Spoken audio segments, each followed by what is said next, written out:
এই বলে যেই জলপরীকে কামড় বসাতে যাবে তখন জলপরী একটা ডানাওয়ালা জলপরীতে পরিণত হয়।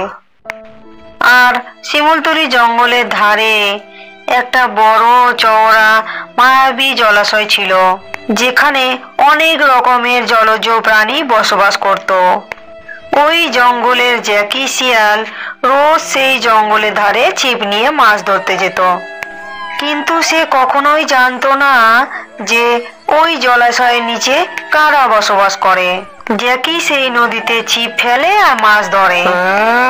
এই নদীতে কত মাছ, কত মাছ, কত মাছ আর কত সাপ। সে মাছ ধরতে ধরতে হঠাৎই সে নদীর পাড়ে একটা কাঁকড়া দেখতে পায়। আরে ওটা তো কাঁকড়া, আমি তো কতদিন ধরে কাঁকড়া খাইনি, যাই ওটাকে ধরে আজকে খাই। কিন্তু সেখানে তখন আসে জগা শিয়াল, আর তখন জ্যাকিকে দেখে সে মনে মনে বলে, কাঁকড়া ধরা হচ্ছে, কিন্তু তুমি তো ওটা ধরতে পারবে না, ওটা ধরবো আমি। এই বলে সে জ্যাকির পিছনে গিয়ে জ্যাকিকে ধাক্কা মেরে জলে ফেলে দেয়। তারপরে জগা শিয়াল ওই কাঁকড়াটাকে ধরতে যায়, কিন্তু কাঁকড়াও কি কেমন মজা, আর আসবি আমাকে কামড়াতে, কেমন ধরেছি কামড়িয়ে, হি হি হি হি হি হি। এদিকে হাবুডুবু খেতে খেতে জ্যাকি শিয়াল বলে, বাঁচা ভাই জগা শিয়াল, আমাকে বাঁচা, আমি যে সাঁতার জানি না, আমি আবার তোকে কি করে বাঁচাবো? এই কাঁকড়ার কামড় তো তোকে খাওয়ার কথা ছিল, এই কাঁকড়া তো এখন আমাকে কামড়িয়ে ধরেছে, উড়ি বাবারে।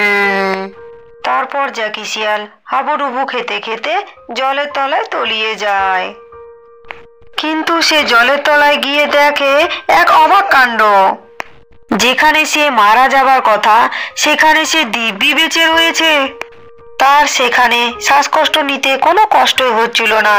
তারপর সে চারিদিকে তাকিয়ে দেখে সেখানে রয়েছে সুন্দর মৎস্যরাজ্য, আর তার চারপাশে ঘুরে বেড়াচ্ছে নানান রকমের মৎস্যকন্যা। তোমরা কি সত্যি সত্যি মৎস্যকন্যা, নাকি আমি মরে গিয়ে স্বর্গে চলে এসেছি? তুমি জীবিত। এই মায়াবী জলাশয়ে কারো কখনো মৃত্যু হয় না।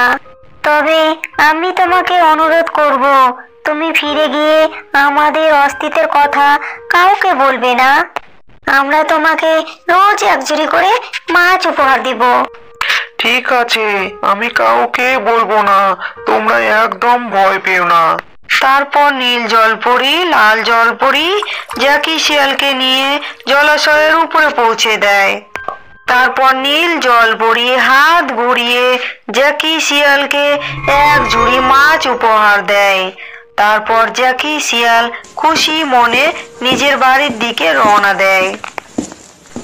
ওরে বাবা, এ তো জলে ডুবে মরে যাওয়ার কথা, উল্টে এক ঝুড়ি মাছ মাথায় করে নিয়ে যাচ্ছে।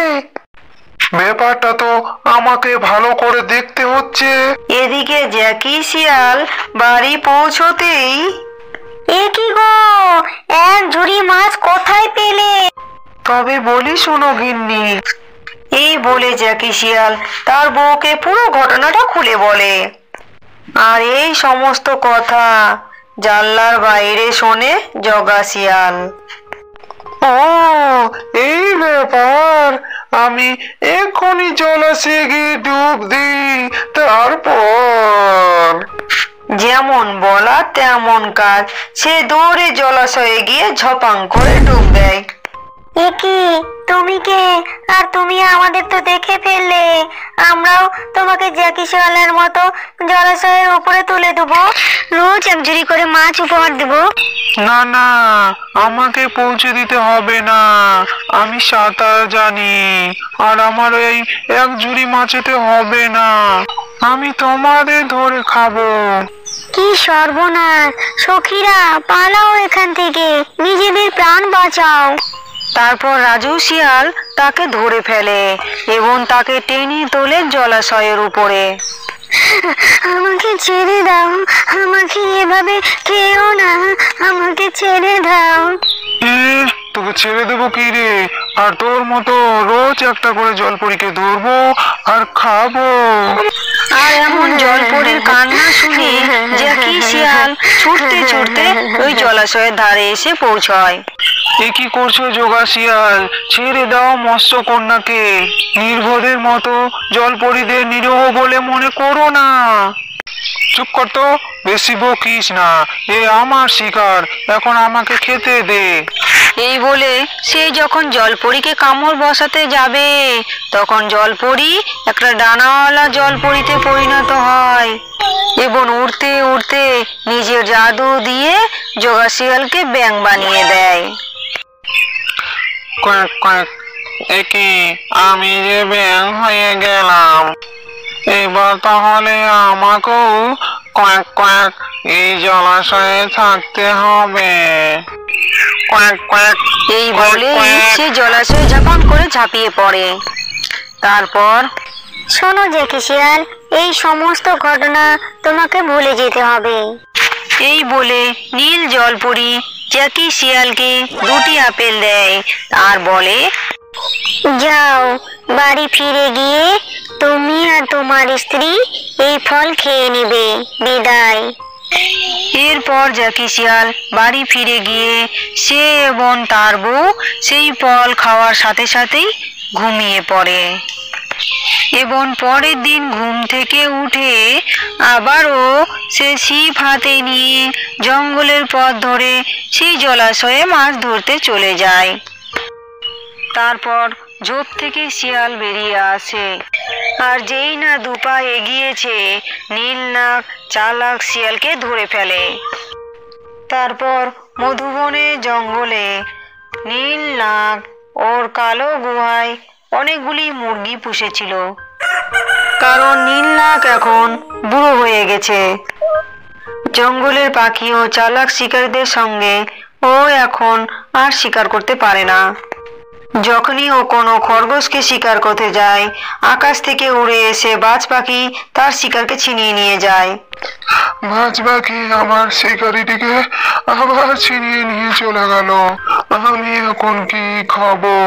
মনে হচ্ছে আমার গুহায় গিয়ে কিছু মুরগি বাজারে গিয়ে বিক্রি করতে হবে।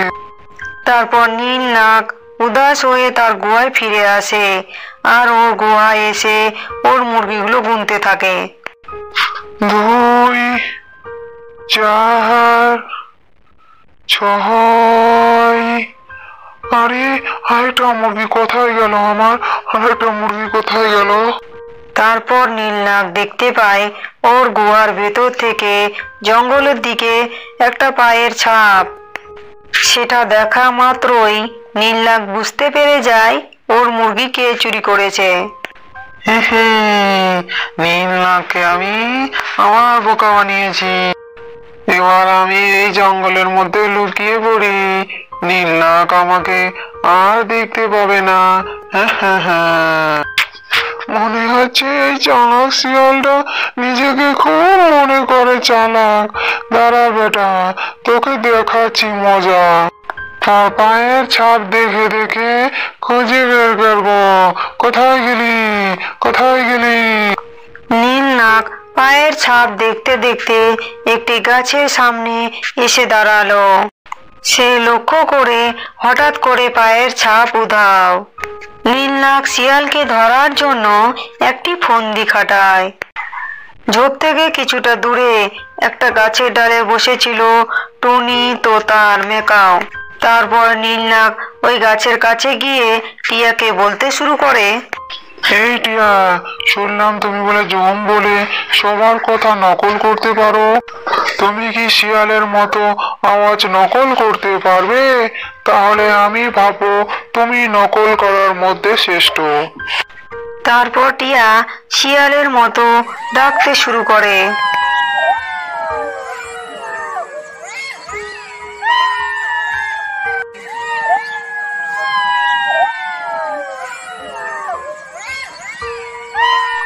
আরে আরে, এ তো আমায় কে ডাকছে?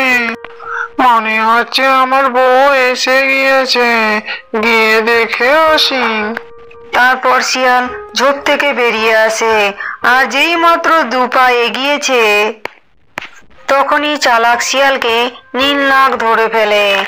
আর নীলনাগ চালাক শিয়ালকে খুব মারে।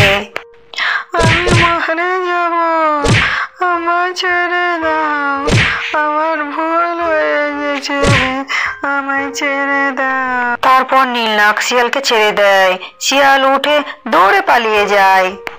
তারপর কিছু দূর দৌড়ে গিয়ে সে একটা উড়ন্ত কাককে দেখতে পায়। শিয়াল কাকটিকে বোকা বানিয়ে তার খাবার চুরি করার জন্য তার পিছু পিছু যেতে লাগলো।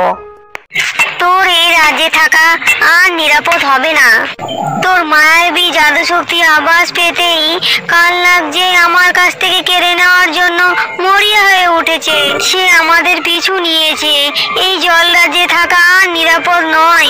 এই বলে পদ্মরানী তার মেয়েকে পদ্মবিলের জলের একটা পদ্ম ফুলের উপর রেখে দেয়। বলি শুনছো, ঘরেতে একটুও চাল নাই। এবার জমিতে একটাও ফসল ভালো হয়নি। হ্যাঁ গিন্নি, খুবই চিন্তায় আছি। এভাবে চললে তো না খেয়ে মরতে হবে। তুমি এক কাজ করো, ওই পদ্ম বিলে অনেক পানি ফল হয়েছে। পদ্ম কাটা গায়ে ফোটার ভয়ে কেউ ওই বিলে নামে না। তুমি যদি কিছু পানি ফল তুলে বাজারে বিক্রি করতে, তাহলে 2 পয়সা রোজগার হতো। হ্যাঁ গিন্নি, তাই করি। দেখি কিছু পানি ফল তুলতে পারি কিনা। এই কথা বলে জয়দেব ওই পদ্মবিলে যায়। তারপর পদ্মবিলে নামতেই সে শুনতে পায় বাচ্চা কান্নার আওয়াজ মনে হচ্ছে, কিন্তু কান্নার আওয়াজটা কোন দিক দিয়ে আসছে? জয়দেব আজ অনুসরণ করে এগোতে গিয়ে দেখে একটা বড় পদ্ম ফুলের উপর ফুটফুটে সুন্দর বাচ্চা শুয়ে শুয়ে কাঁদছে। বড় পদ্ম ফুল আর এমন সুন্দর ফুটফুটে বাচ্চাকে এখানে কে রেখে গেল? ঠিক তখনই পদ্মবিলের বিল থেকে উঠে আসে পদ্মরানী। ও আমার মেয়ে, এই বিলের তলায় আমার রাজ্য। ওখানে আমার মেয়ের একদম নিরাপদ নয়। আমার মেয়েকে তোমার কাছে রেখে গেলাম। ওকে খুব যত্নে রেখো। কিন্তু মনে রেখো, এই মেয়ে কোনো সাধারণ মেয়ে নয়।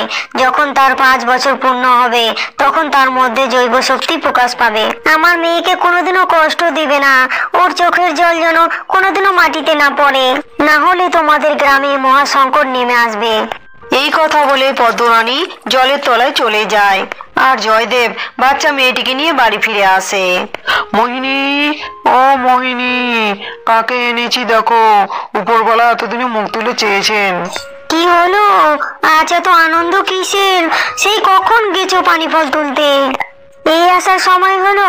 ও মা, এই তো ফুটফুটে মেয়ে। কোথায় পেলে একে? গোটা শরীর থেকে যেন ঠিকরা বেরোচ্ছে। বলছি মোহিনী, কিন্তু তার আগে তুমি কথা দাও, এ কথা তুমি কোনোদিনও কাউকে বলবে না। আচ্ছা বাবা, আচ্ছা, কথা দিলাম, কাউকে কোনোদিনও কিচ্ছু বলবো না। জয়দেব মোহিনীকে সমস্ত কথা খুলে বলে। এ আজ থেকে আমার মেয়ে। এই মেয়েকে আমি পদ্মবিলের থেকে পেয়েছি। পদ্ম ফুলের আরেক নাম হলো কমল, তাই এই মেয়ের নাম কমলিনী। কিন্তু আমাদেরই তো অভাবের সংসার, আমাদেরই তো একবেলা খাবার জোটে না। তাহলে আবার বাচ্চার খাবার? তুমি চিন্তা করো না গিন্নি, আমি কোনো একটা ব্যবস্থা ঠিক করে নেব। ঠিক তখনই জমিদার বাড়ি থেকে এক সৈন্য জয়দেবের বাড়িতে আসে। জয়দেব, বাড়িতে আছো নাকি? ও জয়দেব। আগে বলুন, জমিদার মশাই পাঠালেন বুঝি? কিন্তু এবারে তো একদম ফসল ভালো হয়নি। খাজনাটা যদি একটু কম করতেন তাহলে খুব ভালো হতো। তুমি প্রতি বছর সবার আগে খাজনা দিয়েছো, তাই জমিদার এবার তোমার খাজনার উপর মুকুব করেছেন। তোমার সততা দেখে জমিদার বাবু নিজে কর্মচারী পদে তোমাকে নিযুক্ত করেছেন। কাল সকাল সকাল গিয়ে জমিদারের সাথে দেখা করো। আমি চললাম। এ মেয়ে আমি আজই পেলাম, আর আজই আমি সুখবর পেলাম। এ মেয়ের মধ্যে নিশ্চয়ই দৈব শক্তি আছে। জয়দেব জমিদার বাড়ির কর্মচারীর পদে নিযুক্ত হওয়ার পর থেকেই তাদের সংসারের দুঃখ কষ্ট ও অভাব দূর হয়ে যায়। দেখতে দেখতে কমলিনীও বড় হয়ে যায়। এমনই একদিনই সকালবেলা। গিন্নি, কমলিনীর 5 বছর বয়স পূর্ণ হয়েছে। ওর জন্য তুমি পঞ্চবেরি রান্না করো, কেমন? ওই দিকটা গিয়েছে। খোঁজো খোঁজো, পদ্মবিলে গিয়ে এভাবে ওরা পদ্মবিলের দিকে ছুটছে কেন? নিশ্চয়ই কোনো অঘটন ঘটছে। চলো তো গুনি, দেখি গিয়ে। তখন তারা পদ্মবিলের কাছে গিয়ে দেখে পাশের বাড়ি অনুপ পদ্মবিলের জলে ডুবে গিয়েছিল আর সে একেবারে নিস্তেজ হয়ে পড়েছে। এই অনু, কি হয়েছে তোর? উঠে পড় না অনু, দেখ তোর ভয়ে সবাই কত কান্নাকাটি করছে। কমলিনী অনুর মাথায় হাত বুলাতেই পুকুরে ডুবে গিয়ে গিলে খাওয়া জল অনুর মুখ দিয়ে বেরিয়ে যায়। তারপর সে চোখ মেলে তাকায়। এই মেয়ে যে কোনো সাধারণ মেয়ে নয় জয়দেব, এই মেয়ে যে মা মহামায়া। দূর, কি যে বলো তোমরা, এসব কিছু না, এসব কিছু না। এর কিছুদিন পর গ্রামের একটি ছেলেকে কালকে উঠে সাপ কাটে। ওঝা ডাক্তার দেখিয়েও যখন তার প্রাণ ফিরল না, তখন গ্রামের সবাই বলে কমলিকে ডাকতে। আর কমলিনী এসে সাপে কাটা ক্ষত স্থানে হাত দিতেই তার শরীর থেকে সমস্ত বিষ নেমে যায়।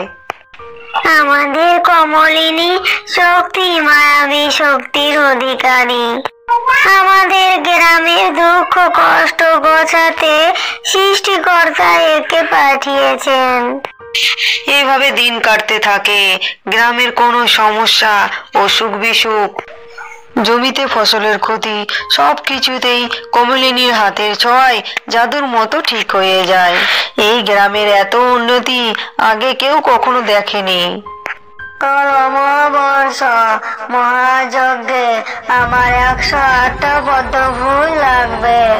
থালিতে 107টা পদ্ম ফুল রয়েছে, আমাকে এখনো একটা পদ্ম ফুল জোগাড় করতে হবে।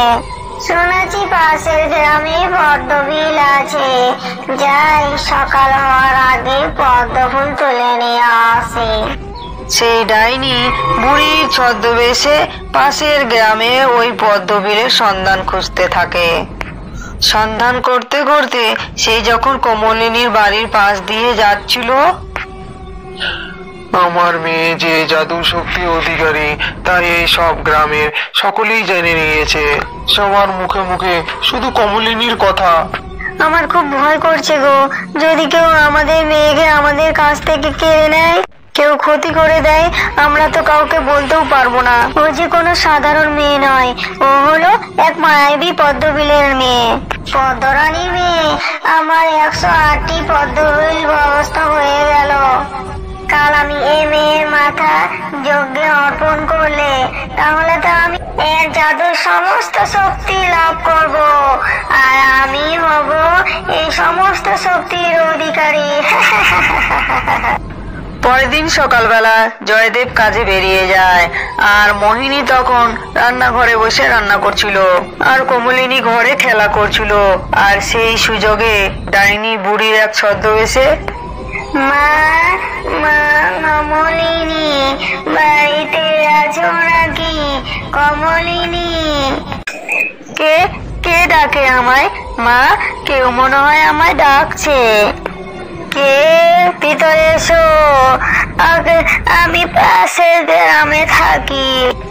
আমার নাতির 10 দিন ধরে খুবই জ্বর, কিছুতেই কমছে না, মরণ বাঁচার অবস্থা। শুনেছি কমলিনীর হাতের ছোঁয়ায় সবাই ভালো হয়ে যায়। আমি একবার কমলিনীকে আমার নাতির কাছে নিয়ে যেতে এসেছি। সব বুঝতে পেরেছি বুড়িমা, কিন্তু আমি যে আমার মেয়েকে একা কোথাও যেতে দেই না। ওর বাবাও বাড়িতে নেই, তুমি বরং কাল সকালে এসো। যদি আজ রাতে আমার নাতিটার কিছু হয়ে যায় তখন আমি কি করব? তুমি কোনো চিন্তা করো না, আমি ঘন্টাখানেক মধ্যেই তোমার মেয়েকে ফিরিয়ে দিয়ে যাব। তুমি কোনো চিন্তা করো না মা, এই তো পাশের গ্রাম। এই ঠাম্মিটি কত দূর থেকে এসেছে, বাবা ফিরে আসার আগেই আমি ফিরে আসবো। এই কথা বলে কমলিনী বুড়ির সাথে বেরিয়ে পড়ে, কিন্তু বুড়ি ষড়যন্ত্র করে কমলিনীকে জঙ্গলের ভিতরে নিয়ে গিয়ে তার গুহার সামনে এসে আসল ডাইনির রূপ ধরে। কি? কে তুমি? তুমি তো এক ডাইনি, আমাকে কেন এখানে নিয়ে এলে? আজ রাতে তোর মাথাটাই তো আমার মহাযজ্ঞে আহুতি দিব, আর আমি হব সর্বশক্তি